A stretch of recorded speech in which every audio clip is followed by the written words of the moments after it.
Salut, c'est Vincent. Suite de mon top 50 de mes jeux de société préférés. Et on va aujourd'hui de la 40e place jusqu'à la 31e. Alors, on va retrouver aujourd'hui beaucoup de jeux de cartes, il me semble, et pas mal de jeux qui se jouent plutôt en multijoueur, même si on va retrouver quelques jeux qui vont rentrer dans mon classement de mes jeux de société préférés en solo. Alors, on commence d'ailleurs par la 40e position avec Le Signe des Anciens. Le Signe des Anciens, un jeu de Richard Lonus et Kevin Wilson, sorti en 2011. Il a quelques années celui-ci, mais ça reste un classique du jeu de dés et dans une thématique évidemment Lovecraftienne, le mythe de Cthulhu. Et c'est un jeu qui procure pas mal de bonnes sensations, je trouve, et qui est particulièrement bon en solo. C'est un jeu coopératif quand on joue à plusieurs, donc jouable totalement seul, et donc celui-ci rentre tout naturellement dans mon top des jeux en solo. 39e place avec Res Arcana, un jeu de Tom Lehmann, donc sorti en 2019. Alors là, Res Arcana, celui-ci a obtenu l'As d'Or Expert à Cannes en 2020. Et un prix mérité, je trouve, là, parce que le jeu est extrêmement ingénieux. C'est un jeu de combo de cartes, on va dire, un peu d'engine building, comme aime bien les faire Tom Lehmann. Donc il y a une vraie montée en puissance. Et la vraie originalité, je trouve, du jeu, et ce qui est assez incroyable, c'est qu'avec simplement un deck de 8 cartes, voilà, qui va tourner tout au long de la partie, eh bien, on va réussir à se construire comme ça un moteur de production de ressources. Très intelligent comme jeu. 39e position. À la 38e place, on trouve Nidavellir, l'excellent jeu de Serge Laguet, sorti en 2020. Alors Nidavellir, ouais, j'ai une affection particulière pour ce jeu car je trouve extrêmement plaisant à jouer. C'est un jeu où on va miser des jetons face cachée et j'en ai assez peu comme ça dans ma ludothèque. Ça fonctionne en plus tout à fait bien à deux joueurs, même si celui-ci je ne vais pas le mettre dans mon top des jeux à deux joueurs, je pense qu'il est quand même meilleur à 3-4 joueurs.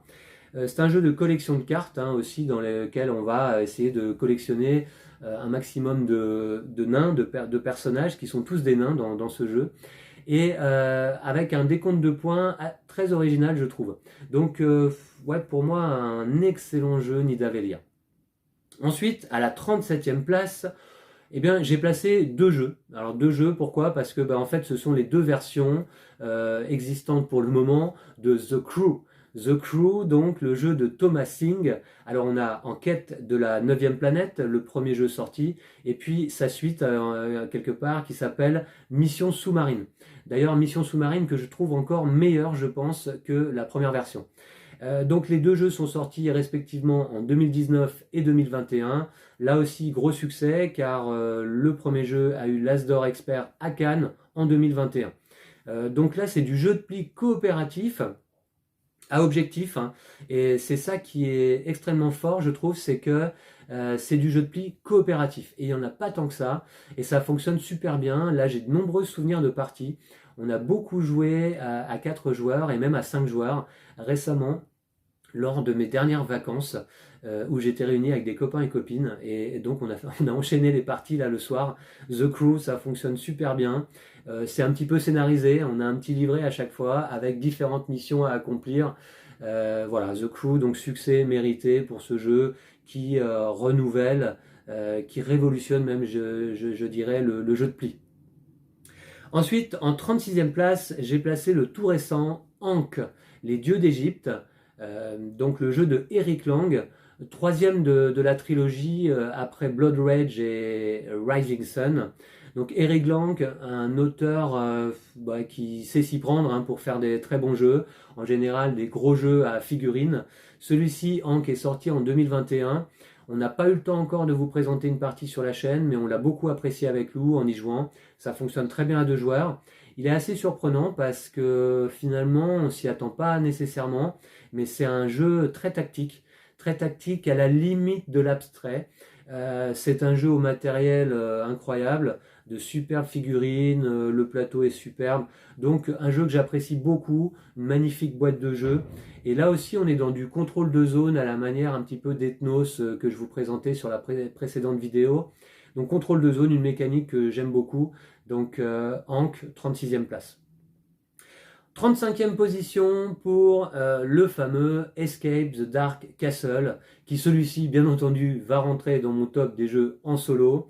Alors c'est un jeu de Thomas Pike, Alex Crispin et James Shelton, sorti en 2017 et dont on a pu voir les différentes extensions là très très récemment en français.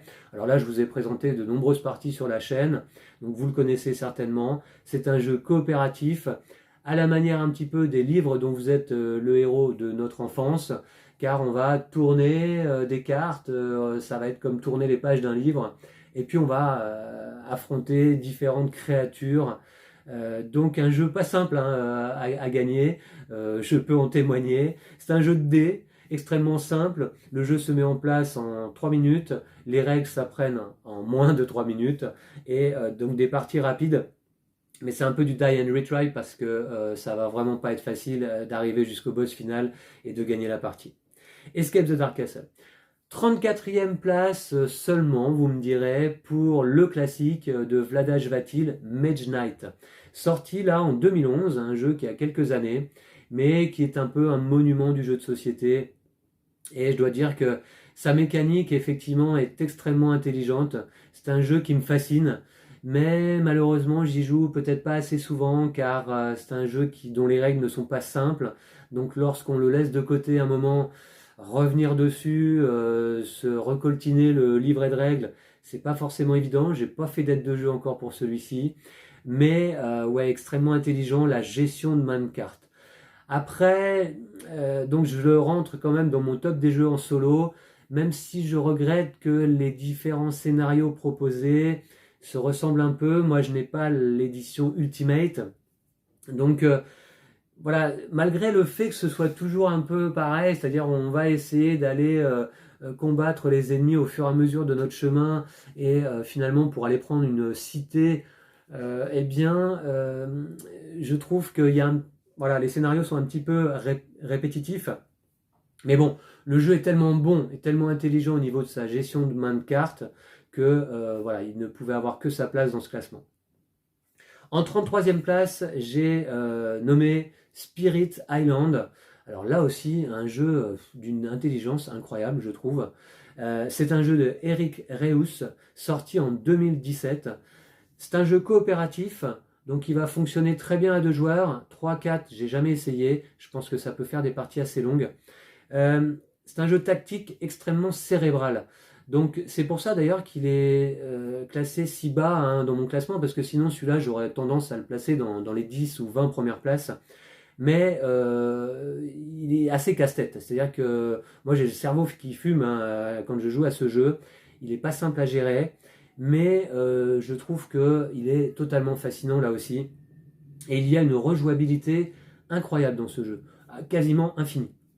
En plus, moi je dispose de la première extension sortie, donc on a un nombre d'esprits incalculable, et puis surtout là beaucoup de scénarios qui sont proposés, beaucoup d'ennemis à affronter, une mécanique extrêmement originale.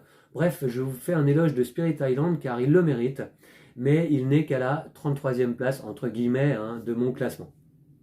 En 32e place, Race for the Galaxy. Alors là aussi, un jeu de Tom Lehmann, eh bien tiens, c'est le deuxième jeu de Tom Lehmann dans ce classement, après Res Arcana. Un jeu sorti en 2007, il est plus ancien celui-ci. Hein.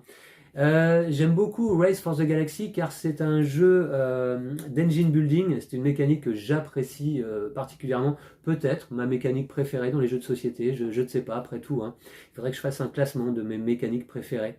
Donc là, on va essayer de placer nos cartes pour les faire comboter au mieux, se créer un moteur de ressources. Les cartes ont une utilisation multiple dans ce jeu, donc elles peuvent être utilisées comme des ressources, comme des planètes. Enfin, donc voilà, j'apprécie beaucoup ce Race for the Galaxy. Vous avez pu en voir une partie sur la chaîne. Si ce n'est pas le cas, je vous invite à revoir notre partie à 2 joueurs avec Lou. Ensuite, eh bien, à la 31e place, et pour terminer ce classement aujourd'hui, eh bien, Kung Fu Fight. Alors, Kung Fu Fight, un jeu de Po Jen Xie et Yunus Xie. Alors, est-ce que sont père et fils ou des frères ou frères et sœurs? Je ne sais pas. C'est un jeu en tout cas sorti en 2018 que l'on a découvert très récemment avec Lou. Et là, c'est peut-être le jeu le plus fun de ce classement. D'ailleurs, c'est un pur jeu de joueurs. Il rentre donc dans mon top des jeux à deux joueurs sans aucun problème. C'était un de mes jeux préférés de 2021. C'est un peu un Shoten Totem-like, mais on joue derrière un écran, on positionne nos cartes de façon secrète, on révèle et on s'affronte sur 3 terrains de jeu. C'est du combat stratégique et malgré ses apparences, on va dire que la boîte fait pas forcément envie comme ça, et sa thématique où on va voir s'affronter des chiens et des chats, eh bien je trouve que le jeu est très intelligent et donc très très fun. Donc je ne peux que vous le conseiller si vous jouez à deux joueurs. Vous allez vous amuser, c'est sûr. Voici, donc c'était la suite de mon classement, de la 40e place à la 31e. J'espère que vous aurez apprécié. On va se retrouver donc dès demain pour la suite de la 30e place à la 21e. À demain. D'ici là, prenez soin de vous et de vos jeux de société. Salut!